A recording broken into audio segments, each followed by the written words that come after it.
Hello everyone and welcome to my vlog. As you can see, we have our special guest for today and she is the voice of the Philippines Season 1 third runner-up. Let's welcome Miss Janice Javier. Hello! Yan, say hi to our viewers. Hello sa mga viewers mo, Bro Derek, and hello sa lahat ng mga milyon mong subscribers and followers. Wow. Sana nga merong million. But anyway, paano ba yung heart? yan, heart. Ganyan. Heart. Yes. Okay, I know you are busy pero salamat at pinaunlakan mo ang ating interview for today. Kaya wag na natin patagalin to. Let's start our question and answer. Are you ready? Ready. Ready na. Okay.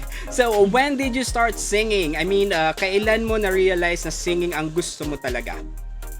I started singing when I was 5. And siyempre nung murang edad mo na yun, hindi mo naman alam na yun ang gagawin mo for life, right? Mm-hmm.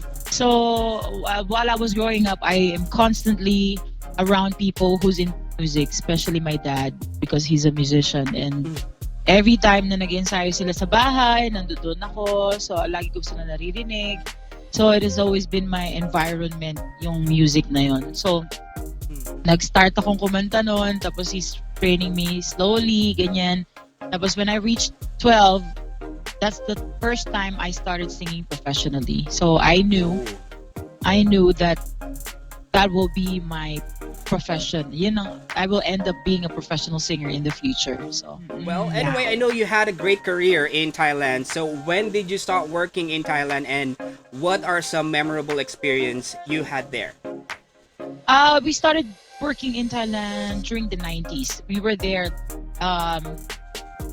early 97. We were hired by Planet Hollywood. I have a cousin working for Planet Hollywood and they were looking for a Filipino band to perform there.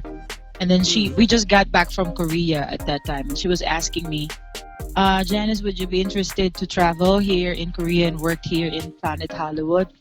In the beginning, syempre lahat kami, we were very excited because we were anxious of going abroad again. Kasi we got used to working abroad and then coming back home and spend like a week or 2 weeks and then leave again.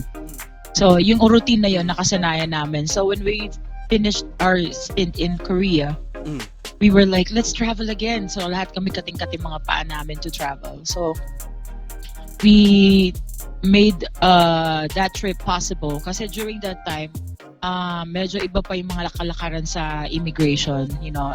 I don't know if na-experience mo yun yung mga naglalagay sa mga officials.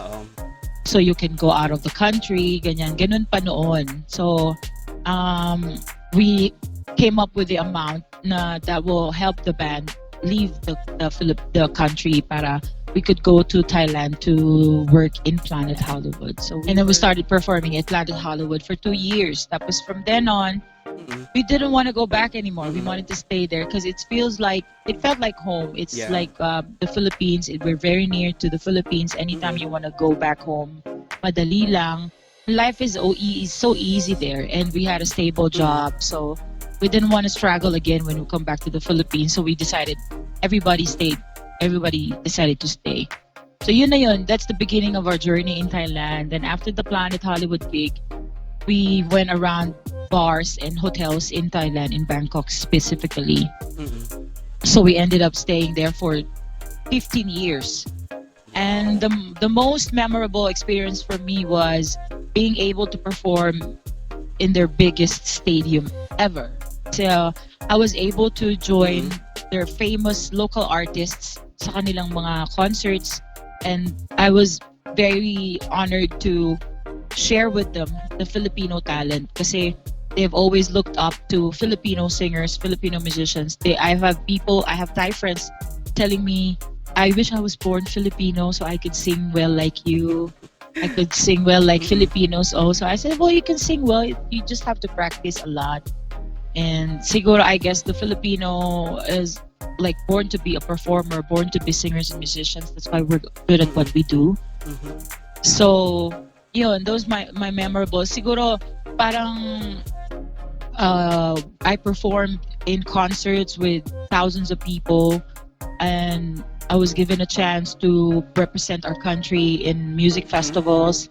So hindi yun biro for a musician to reach that kind of status sa Thailand. So I'm very happy and grateful that I was given a chance to be able to do all that. So yun yung mga memorable experience ko doon. So Siyempre, you really did a great job sa The Voice PH Season 1. Can you tell us the best song you did in the season and why? the best song that I did, well, I had a good run in The Voice. Yes. That was the very first singing competition I have ever joined, and I've never joined any singing competition on TV because I've always been insecure about my looks and my weight. And so when I heard that The Voice is happening on ABS-CBN network, sabi ko, sige pwede kasi hindi naman nila ako nakikita. So I've always had this insecurity about my body, and sabi ko, since eto boses naman nila maririnig ko, so maybe I'll give it a go. Tapos yun na, then I passed the audition, and then the most memorable song for me, the whole journey of The Voice, syempre yung pinang-audition ko, which is Natural Woman. And if not for that song, I wouldn't have made it through the competition.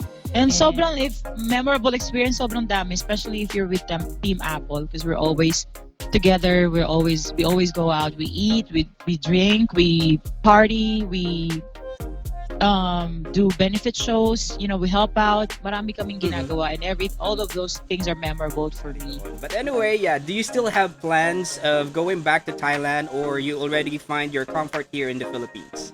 Oh, you have no idea how bad I want to go back to Thailand. Sobrang gustong-gusto kong bumalik din, bro. And Thailand has always been a second home for me, and I've really enjoyed my 15 years of living there. I really enjoyed my time, and I've made a lot of good friends, Thai friends also.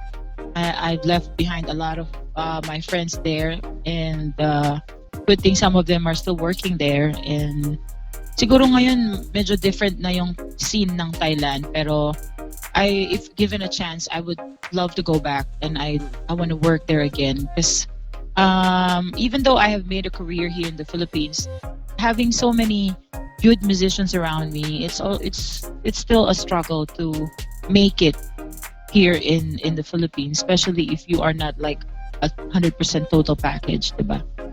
So kasi in other countries, they don't mind if you're like this big, or they don't really mind. They look at your talent. Yeah. Hindi nila yon. Dito kasi sa atin medyo they want perfect, ganyan, ganito. But luckily, I'm lucky to be working with people who doesn't really give a damn about how I look.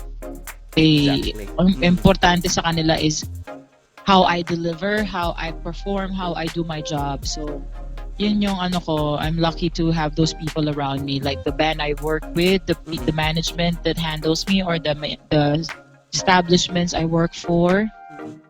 Maswerte ako sa kanila because they don't judge me. So, siguro on the back of their mind, gusto lang sabihin, papayat ka naman konti. Pero, hindi nila masabi siguro. But siguro, syempre, na lang sa akin yan. It's my option. Parang it's all up to me to do that. And I want to do that. Siguro, parang mahirap din kasi, hindi naman siya walk in the park. So, it takes time. It takes a lot of discipline. So, pag-pray mo na lang ako, bro. What makes you busy nowadays? Do you have business, shows, or guestings? Let us know. Tawag dito, I have guesting on TV sa show ni Jana Gibbs, Happy Times. It's going to be aired this week. I think it's either tomorrow or Friday or Saturday. Tapos I have another guesting sa show naman ni Pops Fernandez, the new TV show of Pops and Martin, and I will be guesting there with Lea Patricio, a fellow The Voice artist from season 2. Well, yeah, we're down to our last question. Yeah, if there is one song that you would like to dedicate to your friends and family, what would it be, and can you sing few lines of it? Few lines, mas lang napapaslang ka na. Alam mo yan, kailangan medyo social tayo ng Umi-slime ka sa vlog mo, ah. Yeah. Alright, this is the song na I've always loved, but I've never tried singing the whole song. Pero since you're just asking for a few lines, I would gladly oblige. Pero ito kasi yung song na parang kahit na minsan walang-wala na ako, but if my friends or family needs my help, I'm always there. They can count on me, and I'm gonna be there. Kahit na hindi ko sila matulungan financially, I will be there. Yung moral support ko nandoon, yung care and love ko, it's always gonna be there. So this is the song that I dedicate to my friends and family. I can see it's hurting you. I can feel your pain. It's hard to see the sunshine through the rain. 'Cause you can count on me through thick and thin. A friendship that will never end. When you are weak, I will be strong, helping you to carry on. You can count on me.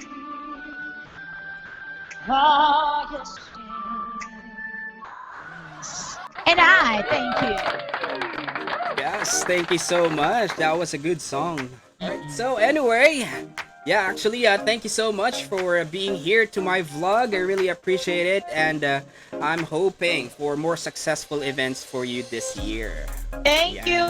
Salamat kapatid, and thank you for having me as well. Sana more power sa vlog mo. Yeah. And dumagsa pa ang million mong followers.